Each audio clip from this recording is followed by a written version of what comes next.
So welcome to Higher Ground and welcome to being back in person.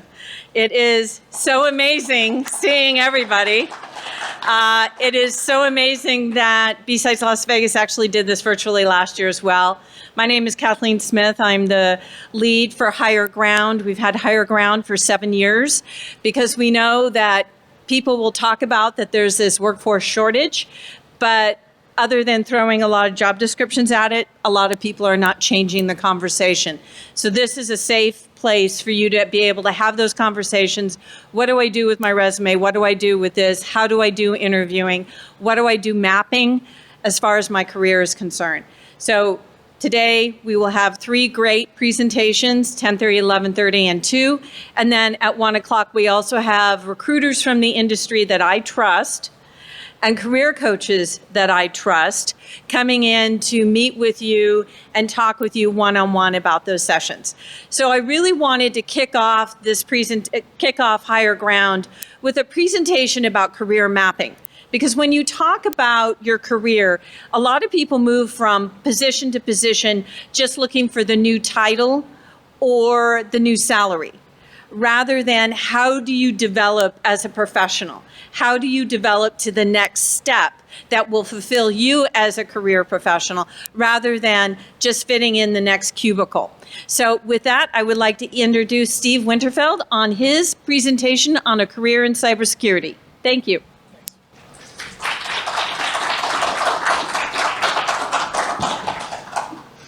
So, my background, I started off in the military. I built a computer emergency response center, a SOC for the Army. Then I went into the dreaded defense contracting. So I stepped halfway out of the military for a while, did a lot of certifications, accreditation, did the compliance stuff, taught a course on being a cyber warrior. Basically, we're teaching admins how to break into systems. So, because the problem is, good builders build things to work, and they don't want to break them. They don't think about how to break them. They don't think about how to abuse them.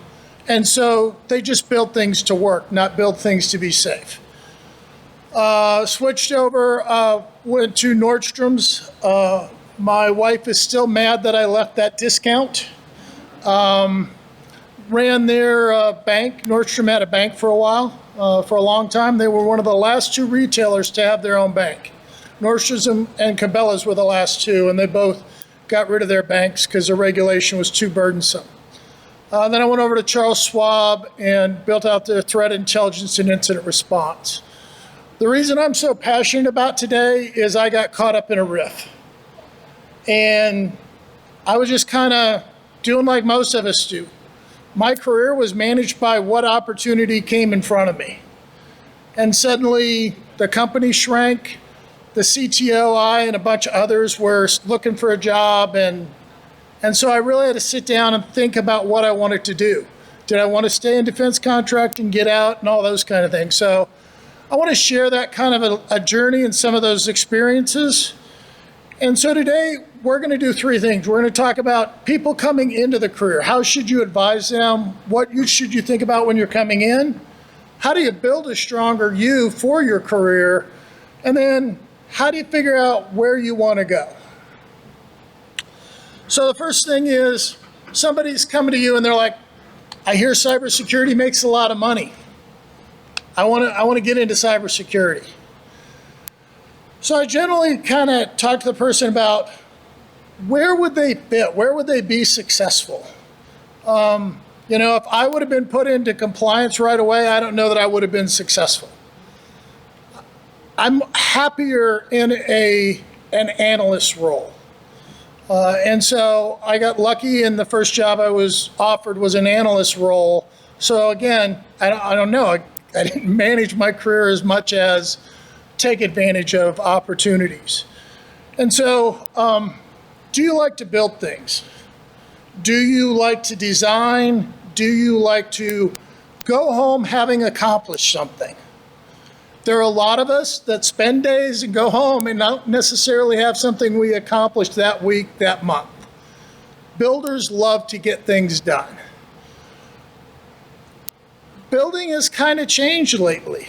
DevOps has changed that to some degree, and more and more of our builders have to be coders.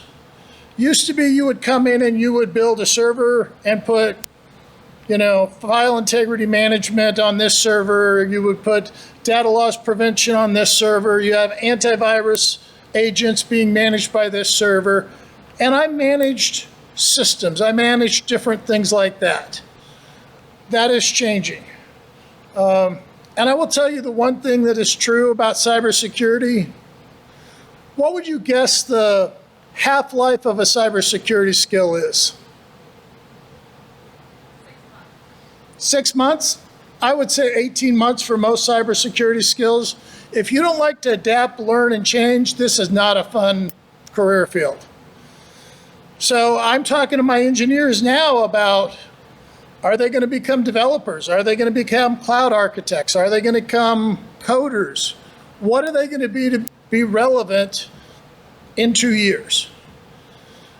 The next thing is, I don't really have technical skills. I don't want to sit at a keyboard and look at code. I don't want to look at incidents. Anybody that's watched those incidents scroll across the Security Operations Center, a SOC screen, knows what I'm talking about. There's a role for you. Compliance is incredibly important. And so one of the people on my team, when I was doing major incident response, was they had to design the program to respond to an incident. If we had a data breach, they designed that plan. There was a person on my team whose sole responsibility was to tell me whether or not I was following the plan. So as a CSO, one of the things I worry about is after the breach, I'm going to have two things show up in banking. One is a regulators and the other is a class action lawsuit. And in class action lawsuit, I'm literally thinking about what evidence do they have access to? So my forensic company reports to my lawyer, so they have confidentiality. And there's that lawyer client, and the forensic report may not be able to pull into the class action lawsuit. My policy can be discovered, and now they're going to say, did I follow my policy? I literally have a person on my team saying, hey, you're not following your own policy. So, those people are incredibly important. PCI audit. How many people have been through a PCI audit? That is so much fun. 250 some checklist items to make sure that you're handling credit cards correctly. I need the audit team, the compliance team, to make sure when the PCI audit comes annually or biannually that we're going to pass.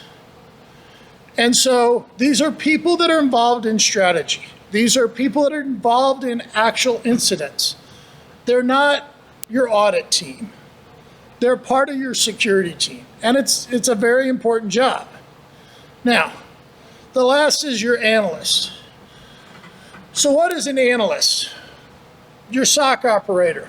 Somebody that day in and day out is looking at indicators of compromise, alerts, and responding to them.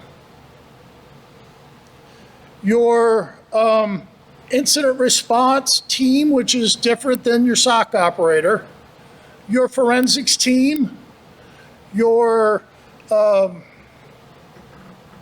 penetration testing team. Of all the jobs I've talked about, who do you think works the longest hours? Incident response. So your analysts are probably working, when Log4j comes out, the SOC is fully engaged, the pen testers are testing, your vulnerability team is running, and so at 3 o'clock on Friday, because that's when every 0 day pops, if you're in operations, if you're in an analyst, these are probably the longest hours. So it's kind of this balance of what do you want out of your career?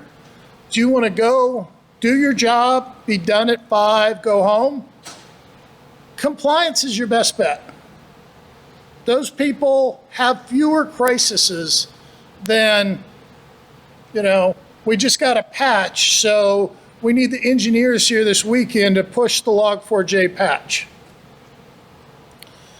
Any thoughts, any questions before I kind of move off of how I talk to somebody about what they might want to do in cybersecurity? All right, I've either bored everybody into comas or I'm doing well. I was a mortar platoon leader. You're going to have to take off your mask.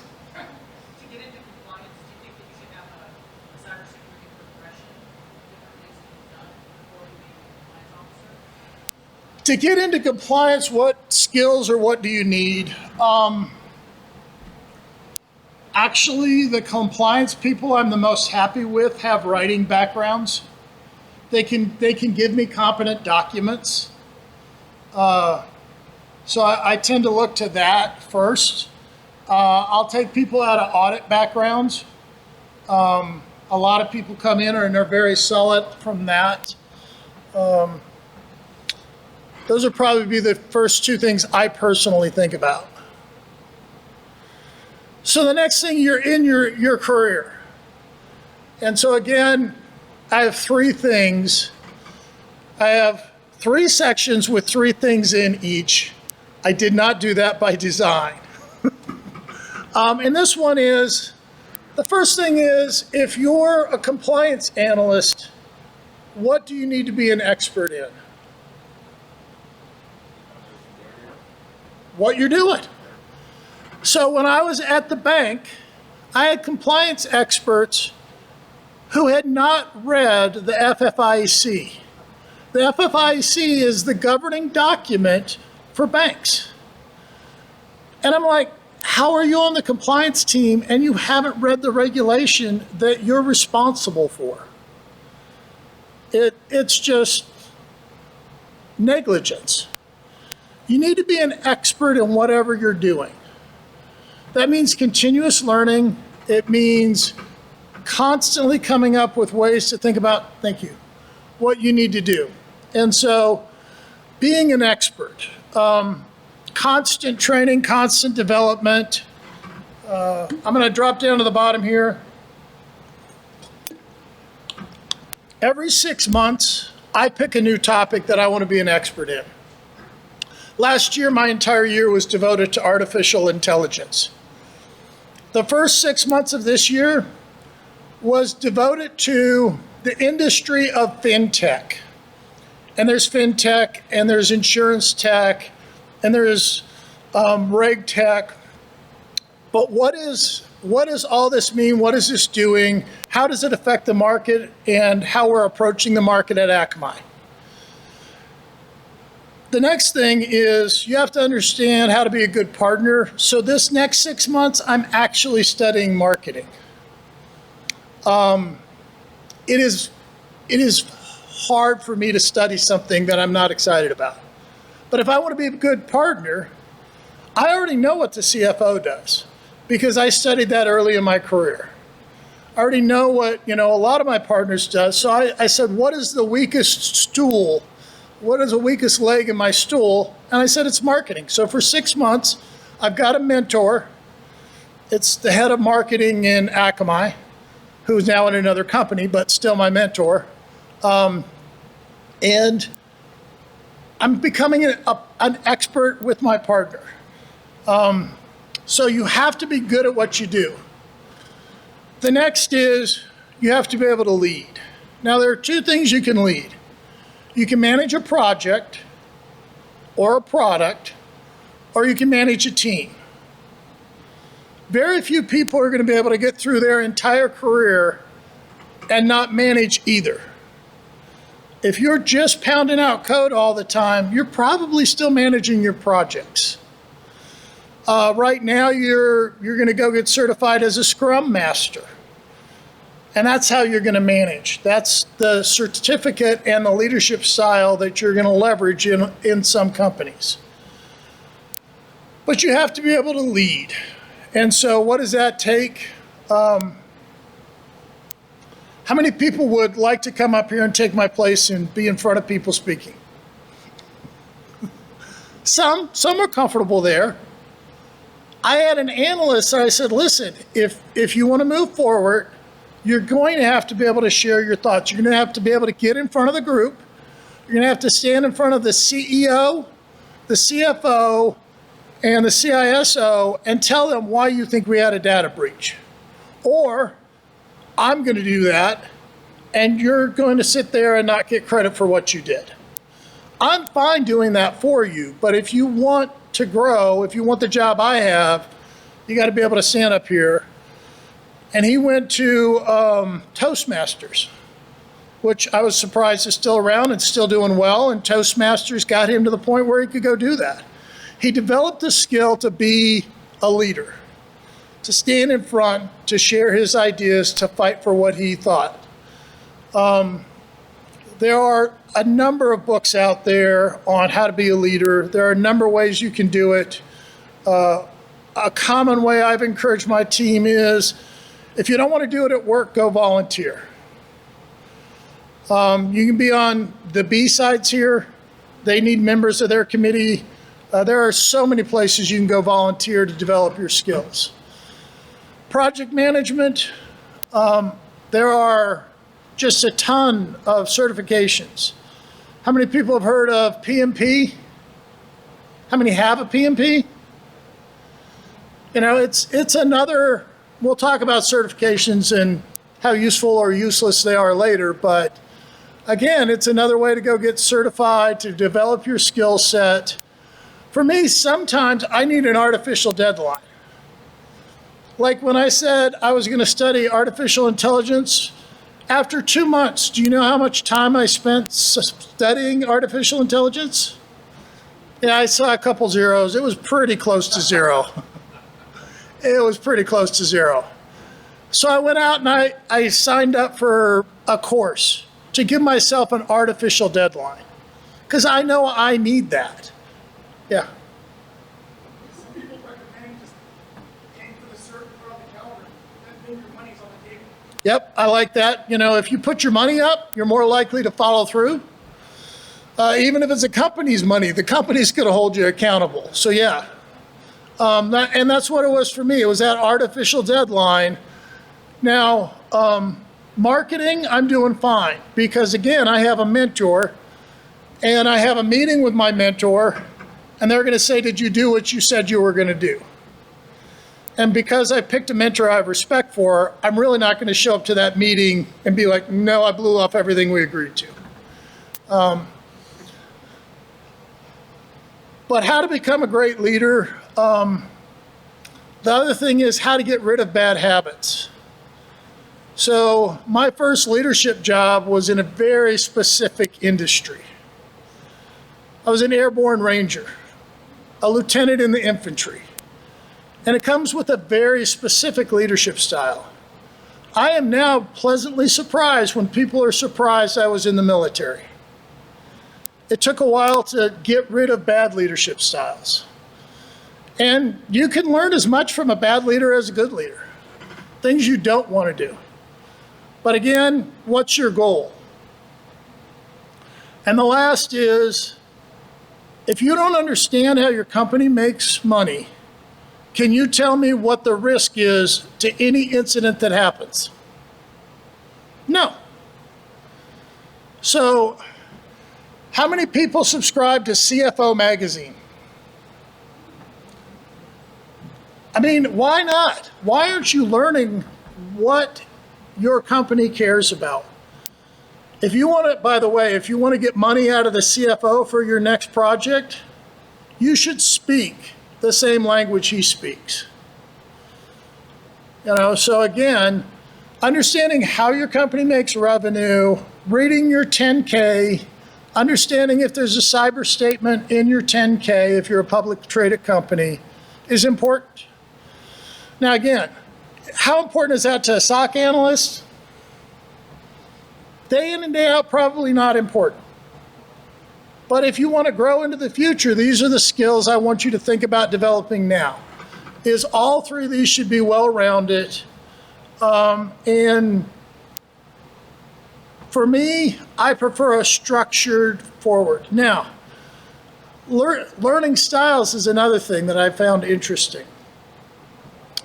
So I read. I'm an avid reader. I probably go through 3 to 5 books a month. And one of those will be personal development. One of those, right now I'm reading Atomic Habits, great book. I recommend it. One of those will be professional development. This is how they tell me the world will end. I got through it. And so when I was teaching a class, somebody was talking to me about something they had learned, and I'm like, where did you read that? And they said, I watched the History Channel. And I'm like, I need to get over my prejudice. I'm a dinosaur. I believe in reading books. There's a group I belonged to for a long time called the Cyber Canon that's out there that does book reviews and recommends books to read. I've actually listened to audiobooks now. I do, training on YouTube. There's so many ways to train. So again, if you haven't thought about this, think about how you learn most effectively. Some people have to go physically do it. Some people need a lab. That's fine. Other people can read. Other people, I'm a little ADD. So my wife is lying. I'm not super ADD. I'm just a little. And so, audiobooks are harder for me because I'll realize I haven't heard anything for the last 20 minutes. So it's not I won't do something that's important to me on an audiobook. So think about how you learn, invest in that, and follow up on that in a programmatic way. Anybody want to share ways they learn that may not be that common, or ways that they really love, or, some channel they love? Whenever I'm picking up my new skill, I like to literally inundate my brain with as many different mediums as possible about that topic. So podcasts, books, visuals, just as much as I can take in from different people so that I can synthesize and perform and try to understand from my perspective as much as possible. So it's probably not the most efficient way, but it's pretty thorough. I think that's what helps me the most, especially with more complex things like Kubernetes. So really immersive, totally immersive. So one way that I've seen so many people learn in this community is actually volunteering. So setting up a knock, learning leadership skills and management skills by overseeing a volunteer team, learning how to communicate with different people that are not paid to communicate with you. You have to engage, you have to cultivate. Then also, we've got Joe's versus pros over here. Definitely a great way to learn your skills. One thing that I always tell people is, if you're here on your work time or not on your work time, do a roundup at the end of what you're here. What did you learn? What did you see new? And then when you go into your next performance review, you say, I made sure that I learned something new by going to these conferences. You may not want me to have done it, but I learned something new. And then you present what you learned. Yeah, I was in training 2 weeks ago, and I have to take notes when I'm in training. And I don't know if it's just because I'm institutionalized from so much school, but it's important for me to take notes because when I write it down, it really makes it go from short-term memory to long-term memory for me. I rarely go look at those notes, but for me, it's a better retention mechanism. Other thoughts or techniques? I'm the type person, I do a good job. I guess I for so long, 6 months in the military, and then went into the federal government. Just every time I get asked to do something, I want to do it that way. And then as I'm doing it, I'll build out my lab and stuff like that. And then try to take what I did that day and then recreate it. And that way it's just constantly putting myself into that situation. So you say you do it real time, you're on the job learning. Are you reading? Are you talking to peers? How are you getting smart? So for me, it's constantly, right? So in our field, we don't read, we're not going out and looking at different, as he said, podcasts and different blogs and all that stuff. We're not going to know what, insurgents are going to do or the bad guys, are coming into our organizations. So, that's just the best way to do it. It's just as you're learning it and learning one way, it's not how it goes.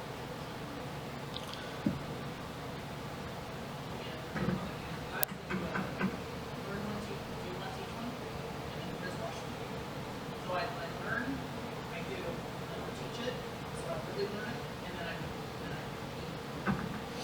Yeah, and that's an interesting statement. If you really want to learn something, teach it. It's a quantum shift in what you have to synthesize, understand to be able to teach is huge. For some of the analyst skills, like capture flag competition, like hack the box, crypto hack, are very useful for making you actually do the thing that you're trying to learn how to do. You can't get credit for or point for solving a challenge until you actually figure out how to solve the challenge and go and do it. So it's really whatever method you use to learn is a great motivator, right? And off of that, And doing the hands-on, I also think is much higher retention. So I studied for my CISSP. I took the exam. I went to a bar. I had a beer. How much of my retention washed away with that beer? 98%. And so, yeah, I think when you do it in a way that makes a difference, or you teach it, or depending on how you studied, if you took an exam cram and took the test, yeah, 95% with that first beer. So how would you go learn about how your company makes revenue? Are you comfortable going asking your controller or your CFO? And a lot of them will take on that mentorship role. Tons of video out there, and this is almost where you get to overload. So most, if you start to try to understand finance, are going to be how to work the stock market, or how the Treasury Department works. And that's why I like CFO Magazine. And there are some others like that that are focused on how companies do it. But yeah, you should be able to understand, and if you're in a public traded company, it should be fairly easy because the documentation's out there, what your corporate strategy is. Again, CISOs love to say, oh, well, my security is mapped to my corporate strategy. Oh, great. What's your corporate strategy? It's classified. So, it's worth learning all these. All right. So we've talked about coming in, some ways to think about what makes sense to pursue when you start. Now you're in, and you're building your career, and sooner or later somebody's going to say, hey, you're kicking butt. I want you to be a manager. I want you to take over product development. I want you to do this next job. And you're going to say, great, and take it. And then your career is going to be managed by opportunities. You're not going to manage your career. And so now what I want to talk about is thinking about what you want for your last job, the job before you finally retire. So again, I picked 3 examples. And again, it was interesting. We'll talk about a 4th option here in a minute. Don't let me forget. And so there are obviously other examples, but I came up with 3 that I think are fairly representative. The first is you're an entrepreneur. you eventually want to run your own company. So your skill set is talking to investors and getting them to invest in you, hiring people, paying taxes, running a company. It is not about being technically competent. Now, it's much easier to have a successful company if you have a good product or something that's in high demand. But ultimately, that's not a guarantee of having a successful company. So, if you're an entrepreneur, then the skill sets are suddenly very different. There's a book out, Angel Investing. I went and watched a couple videos to decide if I wanted to read the book, because that's one of my litmus tests now. And he's got a couple great ways that he thinks about who he invests in. And I don't have an entrepreneurial bone in my body. And so it was fascinating to me, but not motivating. But that step one is stepping out there, doing it. Because on day one, you are probably the CEO, the CFO, chief marketer, bottle washer, if you're starting your own business. Second option, you don't want to run a company, you want to be technical. You don't want to turn into Winterfeld, who hasn't touched a computer to do anything technical in a while. And when my daughter said, "Could you really hack into my computer?" I said, "Well, I'll be honest, I would probably need at least 30 days to rebuild the box and validate that the tools that I used are still there and still the right tools. I need 2 or 3 months to get competent on the tools again. I need at least a month to make sure I built enough, of an infrastructure with proxies and cutouts and Tor to cover myself. So I could probably hack your box in 6 months. But to be honest, I'll just go on the dark net and hire somebody to do it for a few $1,000s, and I'll be in tomorrow if I want in." And she's like, "Okay, I believe you." But I don't have technical skills anymore. I can have architectural discussions, but I can't sit down on a box and do anything useful. So I surrendered that. Now, there are other CISOs that have not. So some are trying to keep that balance, and you can do it. They are successful. But for me, how far away are you willing to step from being technically competent? And if that's where you're excited to come to work, then think about being a CTO. And there are variations of this, different titles, but they all come back to the guy that knows how to make things work. And they make good money. And it's a respectable position. So this, again, is a career. And I'm going to come and I'm going to say, "Hey, I want you to manage a SOC team." And your answer should be, "I don't know if that's going to make me a CTO.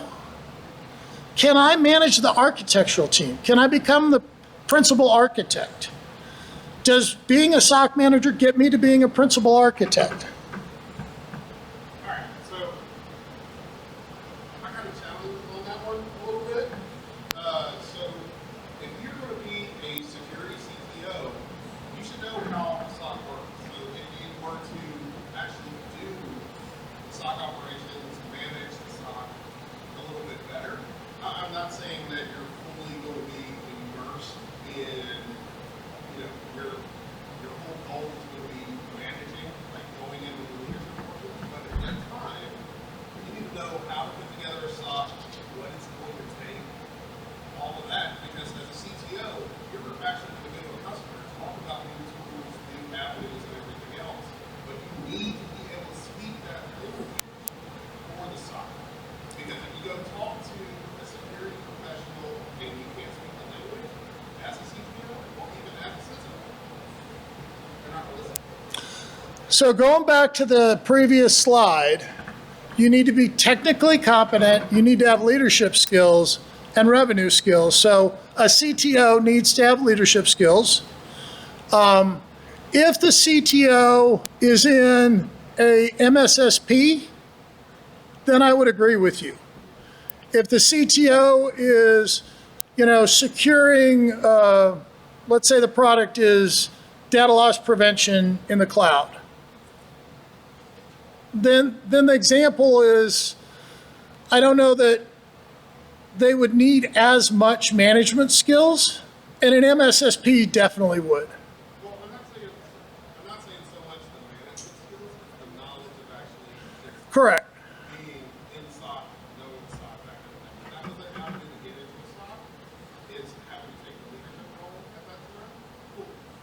But if they were to come in and work the SOC and then take, go up to the ranks of the SOC, then that's another one. And I could say that he could come in and build out the infrastructure and then take over the architects team and still be the CTO and the guy that ran out. And so I don't want to go far down the rabbit hole, but you're right. None of these mean you never manage people. Being a CTO, how many people know if their CTO manages people? Raise your hand if your CTO does manage people. And if they do not, so more CTOs than not are running teams today. And then the last is being a CISO. And here I would say you're probably having more business skills, more leadership skills than anything else. You've got to be able to lead in a crisis. You've got to be able to convince people that your strategy is correct and they should fund your strategy. You have to be able to talk to a board. Talking to a board is a unique experience. And boards are becoming more and more technically competent because more and more companies have a portion of their revenue tied directly to their technology capabilities. And because of that, you're seeing that more and more. Have you seen the recent SEC requirement to have somebody with computer security requirements on a board? So it's also becoming a regulatory requirement. So as a CISO, one of the skills you should be developing is to become a board member because you're going to go talk to the board. So there are courses in how to be a director. So we're seeing more and more people, and I don't know that you need to go be certified in this. This is one I've heard mixed reviews on whether or not you can go volunteer and be on a board of a nonprofit and get credit for the same skills needed to be on a for-profit board. I tend to think that the skills should be somewhat transferable, but a lot of that is, I've seen a lot of debates on how transferable that is today. So again,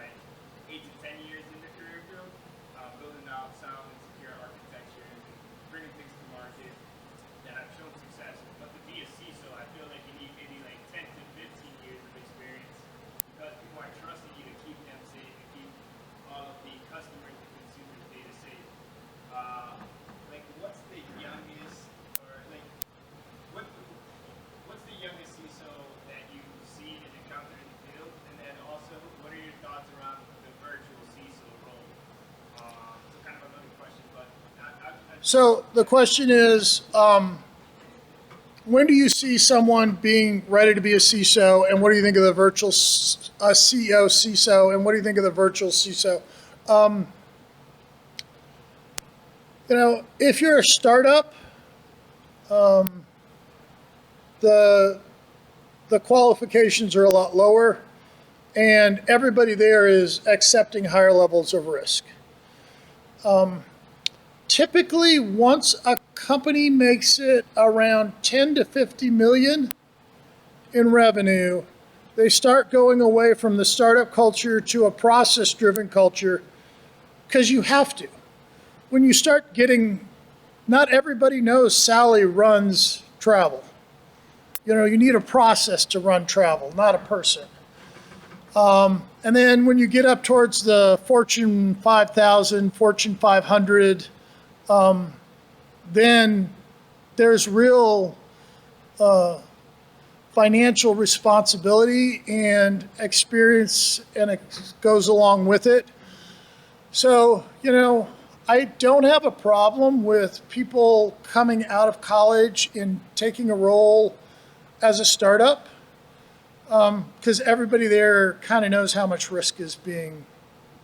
Is that a fair answer?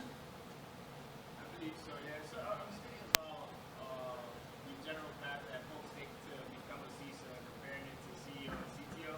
And I think in general, it takes longer to become a CISO than all the other things. And the reason why is because of the nature of the role, where you're supposed to be, you're the throat to choke if anything goes wrong, and so you need to be forced by the fire Well, through real, for a lot of time in security. So I don't think there's anything wrong with that. CTO and CISO are the catch-22 positions. It's hard to get it until you've had one.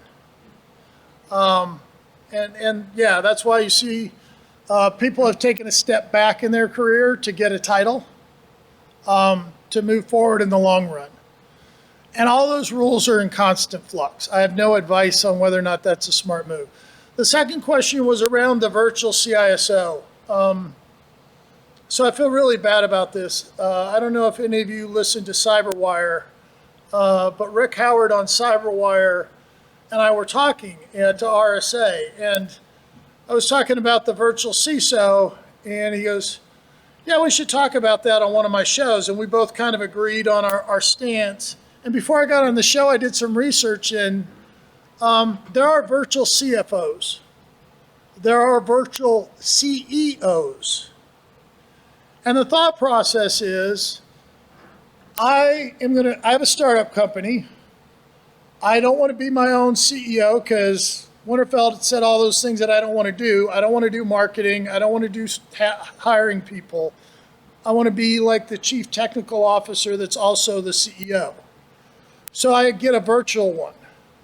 I was shocked to see that there was a virtual CFO, because how many times have you seen people say, what skill does a CISO need? Do they need an MBA or a technical degree? That's been a big debate lately. You've never heard anybody say, should a CFO have a financial background? And that's always kind of irritated me. And the reason is so many CISOs go up to the board as technical advisors, not business advisors. They go up and talk about technology and risk, not about the business. And because of that, the board wants people that are interested in making the business better, and they want CISOs that will talk about business, how to be a better partner, how to move the company forward. Just wanted to point out that that's actually a fairly recent development, that CFOs need financial experience. So this actually came out of the 2004 SOX Enron debacle. So before that, there was no requirement for CFOs to have any financial experience. Very often they did not. The reason I bring it up is because I think it's an interesting parallel with our industry, that I think the requirement to actually be technical, and I'm going to say, or have some sort of security experience for a CISO is probably evolving. It's probably half the people in our industry, half the CISOs don't have any security experience. So if you didn't hear, that was a statement that said CFOs being financially competent is a recent development. In 2004, the regulation started driving that. And we may see something similar in cybersecurity, where it's going to drive back to competence in the field rather than just good leadership skills and the ability to be a business partner. So again, the virtual CISO question, So I think there is a role for the virtual CISO, but I think there's an incredible amount of danger. Because if I have a virtual CISO for my startup, at what point do I need to hire a full-time CISO? Does a $50 million company need a full-time CISO? If they're in manufacturing and have low intellectual property, do they need a full-time CISO? And so I think there's a slippery slope here. I don't think it's necessarily a bad thing. I just don't know where that slippery slope starts to gain traction. Certifications. Say again? The fourth one, thank you, good catch.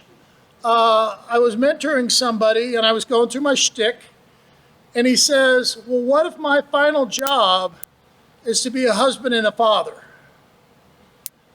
Well, that was an excellent question. And so it goes back to the balance. A lot of these jobs up here aren't designed for balance. And so I would just encourage you to think about that as you decide what you want to do. And, you know, I've got a nephew who truly right now works to pay for his free time. So, you know, that's a great life, and I don't have any objections to that. The counterpoint to that, end of your career when you're 55, 65, the kids will be out of the house, your wife will be sick and seeing you all the time. I mean, you'll have great vacations, right? But it's absolutely, I think, appropriate to target a high-level job that is kind of demanding, and if you get close coordinated in that direction, you really do need to focus on your kids and relationships and things like that in your military, you know, from like 30 to 50 something, very easy to lose sight and see a lot of disruption. But you know, by the time if you're really looking at where am I going to end up, I think it's fair to say, yeah, I can do something demanding. And the statement was balance and timing. And so you may want to think about when you hit where I am, which is an empty nester, which is awesome, then, you know, maybe you can put more time into work. I've had so many high travel jobs, it was interesting. You know, my wife and I used to joke that when I retired, she was going to have to come up ways for me to stay out of the house enough to keep our relationship sane.